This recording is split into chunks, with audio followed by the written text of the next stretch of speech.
우리는 세상에 태어나서 살아가는 동안 알면서 사는 것이 아니라 알지 못하고 세상을 살아가다가 뒤늦게 깨달을 때가 참 많이 있습니다. 이와 같이 우리는 한 인간을 볼 때 인간의 옳고 그름을 우리는 어떤 사건으로 평가하면서 그가 옳은 일을 했다 또는 잘못한 일을 했다라고 판정하기보다는 배후의 하나님께서 이 일을 통해서, 이 사람을 통해서 어떤 일을 하실 것인가를 바라보는 그러한 관점이 우리들에게 있어야 됩니다. 오늘 우리는 본문의 말씀에서 삼손이 처한 행동을 보면 윤리적으로 지적하여야 할 일들이 참 많이 있습니다. 삼손이 행한 일이 옳다 그르다 이렇게 이야기할 수 있는 일들이 많이 있지만, 하나님은 오히려 이 사건을 통해서 장차 무엇을 할 것인가, 이스라엘 백성들을 위하여 하나님께서는 이 사건을 어떻게 엮어가실 것인가, 그것을 우리들에게 보여주며, 우리가 삼손이라는 한 사람의 생애를 마무리 짓기 전에 이제 하나님께서 일하시는 과정을 오늘의 본문 말씀에서 우리들에게 보여주고 있습니다. 사사기 14장 10절부터 20절까지는 삼손의 삶을 통하여 인간의 욕망으로 이루어진 현실에서 잘못된 인간관계와 이에 따른 옳지 못한 행동과 처신, 그리고 이해하기 어려운 인간관계의 친밀함과 배신이 있는 자리에서 역사의 주관자로 행하시는 하나님의 섭리를 우리들에게 보여줍니다. 본문의 장면은 표면적으로는 결혼잔치와 놀이이지만 그 이면에는 하나님의 계획이 있습니다. 삼손이 블레셋 여인과 혼인잔치를 벌이는 가운데 찾아온 블레셋 청년들은 단순한 축하객이 아니었습니다.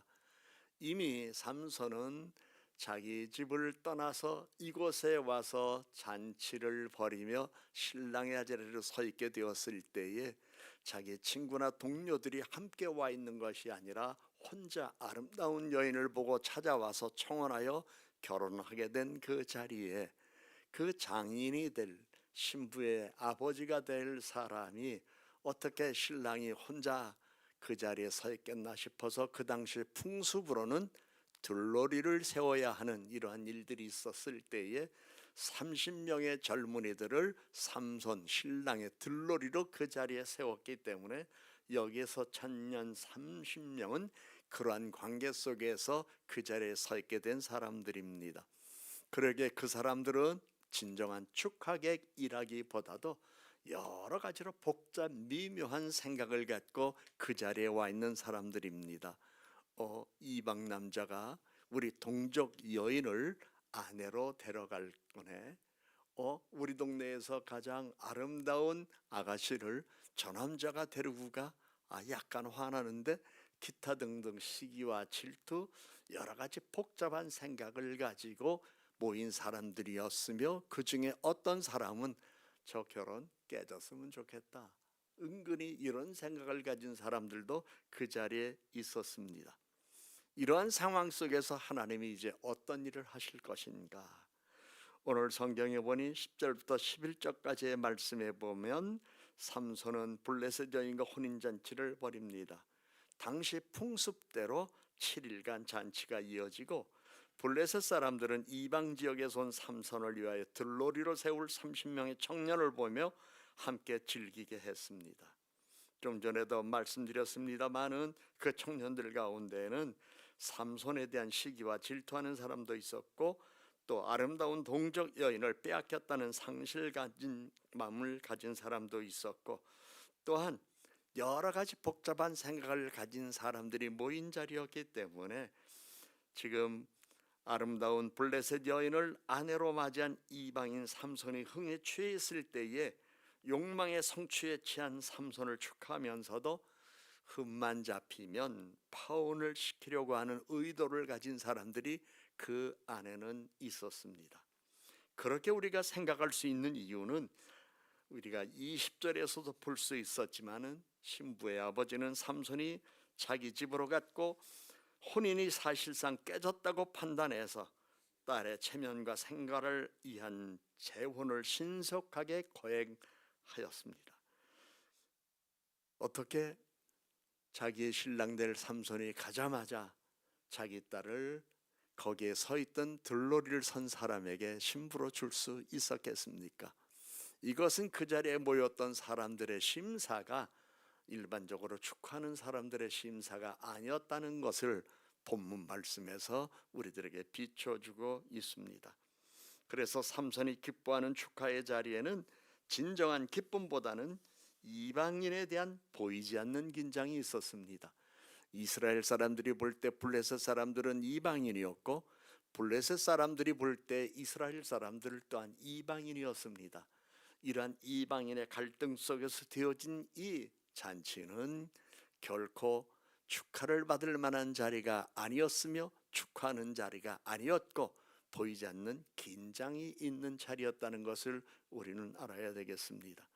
그러면서 하나님은 우리들에게 교훈을 주십니다. 기쁨의 자리에도 긴장이 있어야 한다. 기뻐한다고 하면서 너무 자기의 마음을 다 드러내놓고 삶을 풀어놓으면 그것이 화근도 될 수 있다는 것을 우리에게 가르쳐주고 있습니다. 그래서 어떤 이는 이렇게 말하고 또 합니다. 불행한 사람 앞에 가서는 자기의 행복을 자랑하지 말라. 얼마나 겸손한 삶입니까? 남은 힘들어 죽겠는데 난 괜찮아, 난 잘 돼, 난 장사가 잘 돼서 뭐 이러고 얘기하면 지금 정말 하루하루 빚을 얻어서 살아야 하는 사람의 입장에서는 속상하고 야속하고 화만 나지 않겠습니까? 오히려 좋은 관계가 끊어지거나 깨어질 수 있습니다. 그래서 행복한 사람일수록 자기를 자제할 수 있고, 그리고 긴장을 가지고 살아야 된다는 교훈도 우리에게 줍니다. 오늘 본문의 말씀에서도 우리는 보았지만은 함께 어울린다고 해서 모두 친구가 아닙니다. 여러분 아는 분들이 많이 있으시죠? 그 아는 분들이 다 여러분의 친구입니까? 어쩌면 진정 친구라고 손꼽을 수 있는 사람이 5명만 있어도, 아니 3명만 있어도 그 사람은 진정한 친구와 교제하는 사람이 될 겁니다. 사람을 많이 안다고 그래서 그들이 다 나의 친구가 되는 것 아니라는 것도 우리는 알면서, 사람의 속마음을 알 수는 없지만 하나님께서 나를 통해서 하실 일이 무엇인가를 기대하고 살아가는 것, 이것이 우리의 신앙인의 처신이라는 것도 성경은 가르쳐주고 있습니다. 삼손은 지금 아버지 말을 듣지 아니하고 자기 마음에 꼭 드는 이방 여자와 결혼한 성취감에 취해 있습니다. 삼손은 세상에서 구별된 나실인이며 블레셋 사람들을 제압하고 이스라엘 사람들에게 진정한 하나님의 평화를 세워야 할 사사로서의 신분을 잊었습니다. 삼손은 하나님의 사사로 지명을 받고 태어나 성장했지만 청년의 때에 정욕을 이기지 못하고 자기 마음에 드는 이방인 여자와 빠져 살던 것을 떠나 이방인들이 사는 딥나로 내려갔습니다. 그렇다고 삼손의 마음이 편했을까요? 마음에 드는 예쁜 아내를 얻고 아버지와 동족들이 사는 소라 땅을 떠나서 블레셋 사람들이 사는 딥나에서 사는 삼손의 마음이 편하였겠습니까? 삼손은 신앙과 삶이 분리되는 생활을 하면서 겉으로는 평안해 보여도 내면에는 많은 갈등이 있었을 것입니다. 나는 태어날 때부터 나실인인데, 나는 아버지 말씀대로 이스라엘 동족과 결혼을 하여야 할 사람이었는데, 포도원에 이르렀을 때 죽인 사자의 시체를 나는 나실인으로서 가까이 하지 말았어야 했는데, 지금 딥나에서 결혼하였지만 과연 내가 여기에서 오래오래 사는 것이 옳은 일인가 잘못된 일인가? 내 동족들이 사는 소라 땅으로 이제 잔치를 마치면 돌아가야 할까 말까, 이런 생각이 어찌 그의 마음속에 없었겠습니까? 우리도 때로는 어떤 결정을 하고 그 결정이 잘된 일인지 안 된 일인지, 결정이 잘 될 것인지 안 될 것인지 본인이 확신을 갖지 못하기 때문에 마음의 갈등을 가질 때도 있고, 그 갈등 때문에 많은 사람들의 조언을 얻으려고 할 때가 있습니다. 그래서 사람들이 점치는 데 찾아다니고 소위 용하다는 데 찾아다니는 이유가 그런 데 있습니다. 그 이유는 자기 인생에 자기 확신이었기 때문입니다. 우리가 바른 삶을 살고 하나님 안에서 믿음을 지키고 산다면 우리는 그런데 찾아다닐 일도 없습니다. 하나님께서 내게 주신 믿음을 가지고 확신 있게 처신하며 살면 되는 것이지, 누가 나를 어떻게 볼까, 누가 나를 어떻게 생각할까, 내가 하는 일이 옳은 일인가 그런 일인가, 여러 가지 복잡 미묘한 생각을 하며 고민하면서 갈등하며 살아가야 할 일이 없습니다. 하나님 앞에서 기도하고 믿음으로 확신을 갖고 살아가는 삶, 그러한 삶은 하나님 안에서 하나님께서 주시는 담력이라는 것을 알아야 되겠습니다.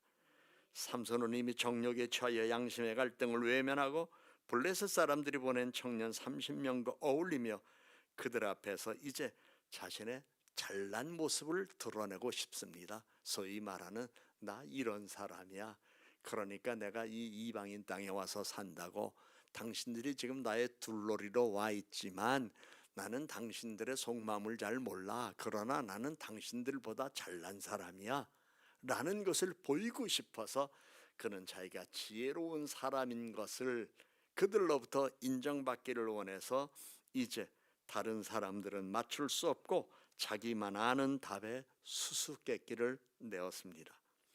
12절부터 14절까지의 말씀에 삼손은 잔치 자리에서 수수께끼를 냅니다.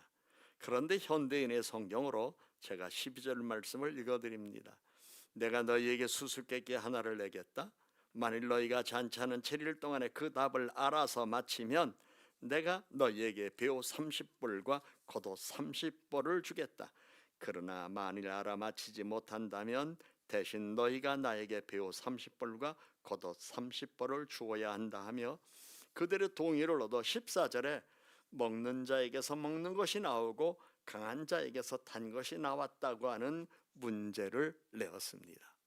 이 수수께끼는 그가 전에 죽인 사자의 시체에서 꿀을 발견한 사건에서 비롯된 것입니다. 삼손은 블레셋 청년들이 수수께끼를 풀지 못하면 배우 30벌과 겉옷 30벌을 거두어 그는 자기 생각에 이스라엘의 가난한 동족들에게 나누어 주려는 생각도 가지고 있었기 때문에 이러한 조건을 제시한 것이었습니다. 이렇게 보면 삼손은 지금 갈등 속에서도 그래도 어렵게 사는 자기 동족들을 생각하는 마음이 있었다는 것을 보면서 자기 욕망에 취하여 잔치를 벌이는 삶의 자리에서도 이 같은 기특한 생각을 하고 있는 걸 보며 인간의 이중성을 볼 수 있는 것을 여기서 성경은 우리에게 보여주고 있습니다. 그래서 그는 자기만 아는 개인적 경험에 근거한 문제를 냈습니다. 그런데 블레셋 청년들은 3일이 지나도록 이를 풀지 못합니다. 급기야 블레셋 사람들은 거의 7일째 되는 날 삼손의 아내를 찾아가서 협박하기 시작합니다. 15절부터 17절까지의 말씀입니다. 블레셋 사람들은 삼손의 아내를 협박합니다. 수수께끼를 알아내지 않으면 너와 네 집을 불태우겠다. 너희들이 우리들에게 수모를 겪게 하려고 내 아버지와 너는 우리를 여기 오라고 그런 것이 아니냐, 이렇게 이야기를 하면서 내 아버지와 너와 너의 집안을 다 없애버리겠다, 이렇게 협박을 합니다. 그러니까 신부로서 지금 얼마나 무섭습니까? 이방인에게 이제 시집을 가게 된 자기를 바라보며 진정한 축하를 해주기보다는 여러 가지 미묘한 생각을 갖고 찾아와서 자기를 지켜보고 있는 사람들이 이제는 오히려 협박을 하면서 답을 알아내지 못한다면 우리는 너의 집안을 모두 다 불사르겠다고 하는 이야기를 들었을 때에 이 어린 신부는 얼마나 마음이 두려웠고 무서웠겠습니까? 이 말에 두려움을 느낀 삼손의 아내는 울며 매달리면서 삼손을 압박하여 답을 알아냅니다. 여기서 인간의 두려움은 배신을 낳을 수 있고 배신은 신뢰를 무너뜨리며 관계가 단절될 수 있다고 하는 교훈을 하나님은 우리들에게 주면서 진정한 부부의 결합은 어떠해야 하는가를 생각하게 합니다. 삼손의 아내가 조금 지각 있는 사람 같으면 삼손에게 울며 불며 때를 쓰며 답을 알기 위하여 매달릴 것이 아니라 지금 이러한 상황에서 내가 어떻게 처신해야 하는가를 지혜롭게 물어야 되는 것 아니겠습니까? 그리고 남편과 함께 이야기를 하며 남편이 하라 하면 하고 하지 말라면 하지 않는 모습 속에서 자신의 생사를 이제는 결혼한 남편에게 맡길 수 있는 위탁하는 마음이 있어야 되지 않겠습니까? 그런데 그들의 협박과 압박이 너무나 심했기 때문에 이 일이 잘못되면 나의 집안은 모두 다 풍지박살나겠다고 하는 두려움 때문에 그는 울면서 삼손에게 매달리며 그 답을 알려고 합니다. 사실 삼손의 결혼은 진정한 사랑이 아닌 정욕 위에 세워져 있었고 하나님을 신뢰하지 않는 관계에서 형성됐기 때문에 외부 압력에서 무너질 수밖에 없습니다. 우리가 하나님을 믿으면 하나님은 우리들에게 담대함을 주십니다. 그래서 어떠한 압력이 있어도 우리는 그 압력 때문에 위축당하지 않습니다. 어떠한 현상이 우리 앞에 펼쳐져도 우리는 불안해하거나 두려워하지 않습니다. 그래서 믿음을 가진 사람들에겐 하나님께서 주신 축복이 있습니다. 담대함입니다. 그래서 여호수아가 이스라엘의 지도자가 되어 강건하라, 담대하라, 하나님이 너와 함께 한다는 그 말씀을 핵심적으로 주지 않았습니까? 그래서 이 말을 옛날에 연세대학교 어느 신학과 교수는 이렇게 얘기했습니다. 믿는 사람은 좀 배짱이 있어야 된다. 그렇습니다. 그 배짱은 나쁜 역기능적인 의미로 사용하는 게 아니라 나 자신에 대한 확신입니다. 하나님과 나와 함께 한다는 확신입니다. 오늘 성경에 보면 그러한 담력이 없기 때문에 이유가 있습니다. 자기는 이 결혼과 이 되어지는 일이 하나님의 섭리 속에서 이루어진다고 하는 믿음이 그 여인에게는 없었고 오히려 자기를 압박하고 협박하는 상황을 무서워하고 두려워했을 뿐만 아니라 자칫 잘못하다간 자기의 집안이 풍지박살 날 것 같다고 하는 위기감 속에서 그는 어리석은 행동을 취하였고 삼손 역시 여인의 눈물엔 약한 남자였나 봅니다. 그러다 보니까 결국 이야기를 해줌으로 말미암아 그 이야기는 그 블레셋 청년들에게 전해지고 결국 다시 한번 어려움을 겪게 됩니다. 18절부터 20절까지의 말씀에 보면 블레셋 사람들은 답을 안 하려고 삼손은 아내로부터 배신을 당하고 그의 계획은 무너집니다. 삼손의 아내로부터 답을 알게 된 블레셋 청년들 앞에서 화가 난 삼손은 너희가 내 암소로 밭을 갈지 않았더라면 내 수수께끼를 풀지 못했으리라 하면서 한때는 자기가 마음을 빼앗겼던 아내를 본문에서는 암소라고 이렇게 비하하여 말하며 내 아내는 사람도 아니다 이런 표현을 했습니다. 왜 그랬을까요? 배신감을 느꼈기 때문입니다. 여러분 세상 살아가면서 사람들에게 배신감과 굴욕감을 주면 안 됩니다.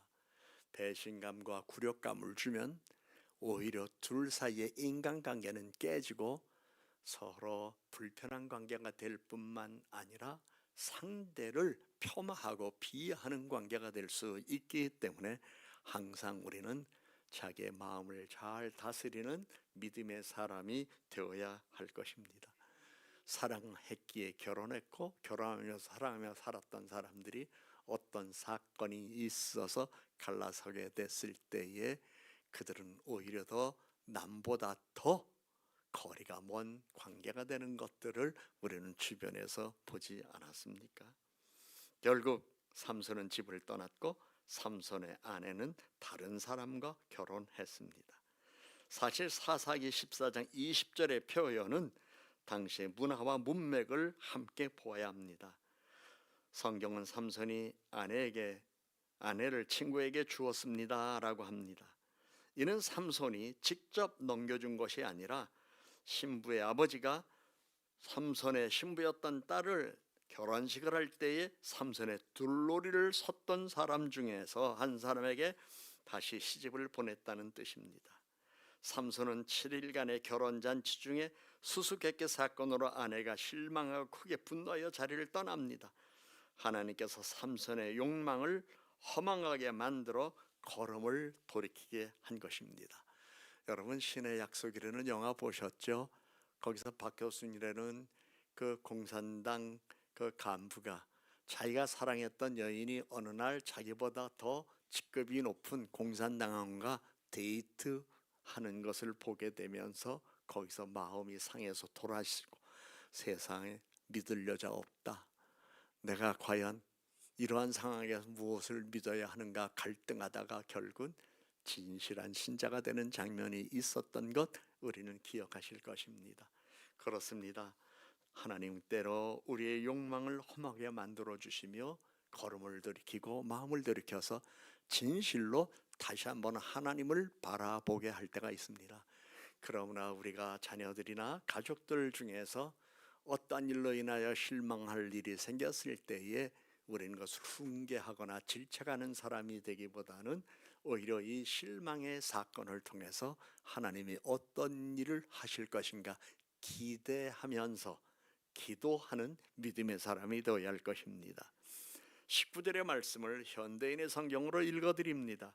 그때 여호와의 성령께서 삼손에게 힘을 주심으로 삼손은 아스글론으로 내려가서 그곳 주민 30명을 죽이고 그들의 옷을 벗겨와 수수께끼를 푼 사람에게 주었더라. 그리고서 삼손은 화가 머리끝까지 치밀어 올라 자기 집으로 돌아가 버렸다. 이러한 상황에서 삼손의 아내는 버림받은 것처럼 보였고 삼손과의 혼인은 7일간의 잔치를 하다가 그만 깨졌습니다. 하나님은 합당한 자리는 아니었지만 삼손이 블레셋 사람들에게 말한 약속을 지킬 수 있도록 여호와의 성령을 삼손에게 주시고 힘을 주셨습니다. 생각해 보세요. 결혼 깨지는 자리에서 자기가 블레셋 사람들에게 말한 약속을 지키지 않았다면 블레셋 사람들은 벌떼처럼 덤벼들어서 삼손을 어떻게 만들었겠습니까? 하나님은 이 상황 속에서 삼손을 지켜주시기 위하여 위기 속에 여호와의 성령을 보내주셨습니다. 그래서 여호와의 성령은 삼손에게 힘을 주었고 삼손은 아스글론으로 내려가서 30명 죽이고 옷을 빼앗아 블레셋 청년들에게 그 수수께끼의 값을 치르게 했습니다. 하나님은 성령의 힘으로 삼손에게 능력을 주셨지만 삼손이 블레셋 사람 30명을 죽인 것이 아니었습니다.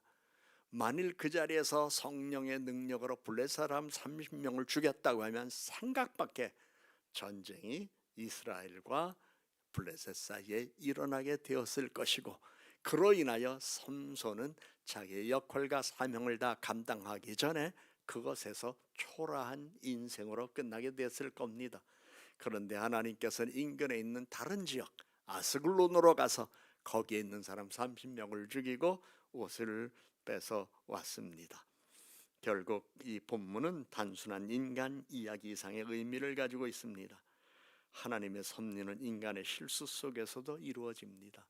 그러므로 오늘 여러분의 가족, 더 가까이 교제하는 친구들이 어떤 실수를 했을 때 그것 가지고 잘했다 못했다 속단하는 여러분 되지 말고, 하나님이 이제 이 일을 통해서 어떤 일을 하실 것인가 기대하며 기도하는 여러분 되시기 바랍니다. 삼손의 선택은 불완전했지만 하나님은 이를 통해 블레셋과의 갈등을 시작하십니다. 인간의 욕망은 하나님의 뜻과 충돌할 때가 있습니다. 삼손은 자신의 감정과 욕망에 따라 행동했고 그 결과 대가를 치루었습니다. 그래서 항상 성경은 우리들에게 성령을 쫓아 행하라, 성령의 인도를 받으라고 말씀합니다. 하나님의 영을 받은 사람도 성령의 열매 가운데에 절제의 열매를 맺지 않으면 삼손처럼 타락하거나 거룩한 자리에서 추락할 수 있습니다. 성령 받은 사람도 죄질 수 있습니다. 이유가 있습니다. 성령의 열매 가운데 절제의 열매를 맺지 못했기 때문입니다. 그래서 성경은 우리에게 말씀합니다. 시편 1편이죠. 복 있는 사람은 악한 자들의 말을 듣지 않고 죄인들을 본받지 않으며 하나님을 조롱하는 자들과 어울리지 않고 여호와의 율법을 즐거워하며 그 율법을 밤낮 묵상하는 자로다 말씀하고 있습니다. 오늘 이 새벽에는 여러분 모두는 복 있는 사람들입니다. 왜냐하면 이미 여러분들은 악한 자들보다 선한 자들과 함께 어울리기를 원하고 죄인들을 복받지 않고 오히려 의인의 삶을 살려고 마음을 쓰고 계시며 하나님을 조롱하는 사람을 멀리하고 그들과 어울리지 않고 섞이지 아니하면서 나는 말씀에 순종하는 삶을 살아야 되겠다고 하는 믿음의 근거가 여러분의 마음속에 있기 때문에 여러분은 이미 복받은 사람들입니다. 삼손의 이야기는 실패 이야기지만 동시에 하나님이 어떻게 그 실패를 통해 일하시는지를 보여주는 이야기였습니다. 우리는 완벽한 사람은 아닙니다. 그러나 하나님의 마음에 드는 사람으로 살 수는 있습니다. 오늘 하루 우리 모두 하나님의 마음에 드는 사람으로 살며 하나님께 기쁨을 드리는 사람이 되십시다. 우리 각자 자유롭게 기도합니다. 주님, 오늘도 내 마음을 다스려 주시고 세상의 험한과 헛된 곳에 내 영혼을 잃어버리지 않게 하소서. 우리 자유롭게 주여 부르짖고 기도하다 돌아가십시다.